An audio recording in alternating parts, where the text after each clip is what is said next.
جو خبریں چل رہی ہیں جس طرح کہ اسرائیل کے کا جو دورہ کیا ہے ان کے وفد نے،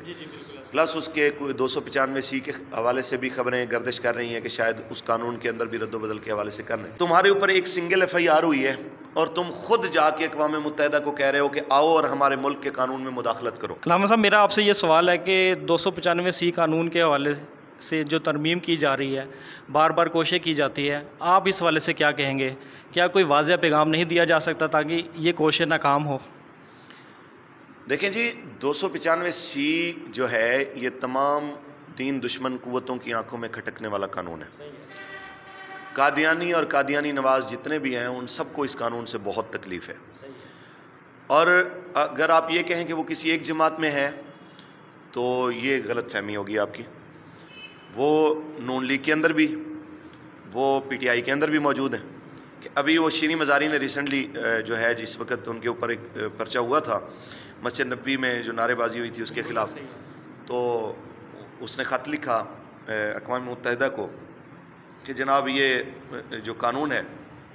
بلاسفمی کا، تو اس قانون کے اندر جو ہے نا تبدیلی کی جائے یا جو بھی ہے اس کا مس یوز ہو رہا ہے۔ تو پہلی بات تو یہ ہے کہ یہ منافق ٹولہ ہے کہ تمہارے اوپر ایک سنگل FIR ہوئی ہے اور تم خود جا کے اقوام متحدہ کو کہہ رہے ہو کہ آؤ اور ہمارے ملک کے قانون میں مداخلت کرو۔ تم تو ملک کی خودداری کی بات کرتے ہو، کہ خود مختاری کی بات کرتے ہو کہ جناب ہمارے ملک میں کسی قسم کی مداخلت نہیں ہونی چاہیے، تو آپ جا کے جب خود لوگوں کو دعوت دیں گے تو پھر اس سے بڑی کیا منافقت ہو سکتی ہے؟ پہلے وہ کہہ رہے ہیں امریکہ کی غلامی نامنظور، انہی کے پاس آپ انہی کے پاس جا رہے ہیں اور کہہ رہے ہیں کہ جناب اس قانون کا مس یوز ہو رہا ہے۔ اگر مس یوز کی آپ بات کریں تو پاکستان میں جتنا یہ جو دہشت گردی کا قانون ہے جسے ATA کہا جاتا ہے، جتنا اس کا مس یوز ہے اتنا پوری دنیا میں کسی قانون کا نہیں ہے۔ تو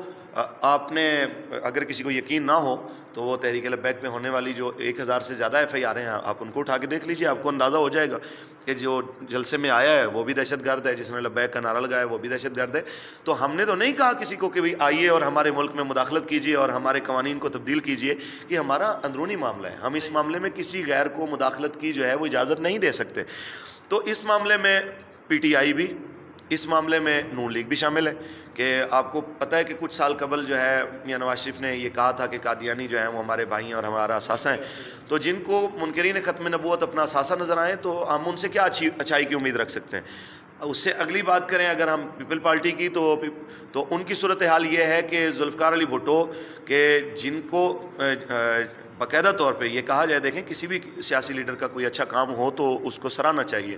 کہ ان کے دور حکومت میں قادیانیوں کو کافر قرار دیا گیا۔ چاہیے تو یہ تھا کہ پیپلز پارٹی جو ہے وہ اس کا کریڈٹ لیتی، لیکن اس کا نواسہ بھی اس کا کریڈٹ لینے کو تیار نہیں ہے، اور اس کا داماد بھی جو ہے وہ اس کا کریڈٹ لینے کو تیار نہیں ہے، اور اس کی جماعت بھی جو ہے وہ اعلانیہ طور پہ اس پہ 7 ستمبر ابھی آئے گا، آپ دیکھ لیجئے گا کہ کون ان میں سے جو ہے اس کی بات کرنے کو تیار ہے۔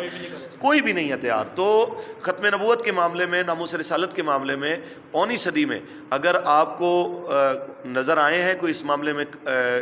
آواز بلند کرتے تو وہی مذہبی جماعتیں ہیں، اور آج ان تمام مذہبی جماعتوں کی سب سے بڑی نمائندہ مذہبی اور سیاسی جماعت اگر کوئی ہے تو وہ تحریک لبیک یا رسول اللہ ہے۔ ہمارے ہوتے ہوئے جب تک ہم میں سے کوئی ایک بھی زندہ ہے، نہ تو 295 کے خلاف کوئی اقدام جو ہے وہ کامیاب ہو سکتا ہے، اور نہ ہی امتناع قادیانیت آرڈیننس کے خلاف جو ہے وہ کوئی کارروائی ہے جو وہ کامیاب ہونے دیں گے انشاءاللہ۔ یہ ان کی غلط فہمی ہے، ان کو لگ پتہ جائے گا اگر کوئی ایسی بات ہے تو ہم انہیں واضح طور پہ بتا چکے ہیں کہ امیر محترم نے جو بات کی ہے اس تھوڑی بات کو بہت سمجھا جائے، عقل مند کے لیے اشارہ کافی ہوتا ہے۔ اچھا، موجودہ جو حکومت ہے PDM کی حکومت ہے، کیا آپ اس کو ٹھیک دیکھتے ہیں کہ یہ کام ٹھیک کر رہی ہے؟ کیا ان میں بھی بہت ساری غلطیاں کوتاہیاں جو خان صاحب کر چکے ہیں؟ دیکھیں جی، پہلی چیز میں اتنا کہنا چاہتا ہوں کہ ابھی جو خبریں چل رہی ہیں جس طرح کہ اسرائیل کا جو دورہ کیا ہے ان کے وفد نے، پلس اس کے کوئی 295 کے حوالے سے بھی خبریں گردش کر رہی ہیں کہ شاید اس قانون کے اندر بھی رد و بدل کے حوالے سے کر رہے ہیں۔ اگر یہ واقعتاً ایسا کر رہے ہیں تو ان سے بڑا نالائق بندہ کوئی نہیں، اور اگر یہ کریں گے تو یہ سمجھ لیں کہ یہ ان کی غلط فہمی ہے، عمران بیچارہ تو کچھ تھا نہیں، یا یہ سمجھ رہے ہیں کہ شاید عمران کی طرح باقی سارے جو ہیں وہ شیلنگ شلنگ دیکھ کے چلے جائیں گے۔ ان کو نشان عبرت بنا دیا جائے گا۔ یہ ملت اسلامیہ کا جو یہ ملک ہے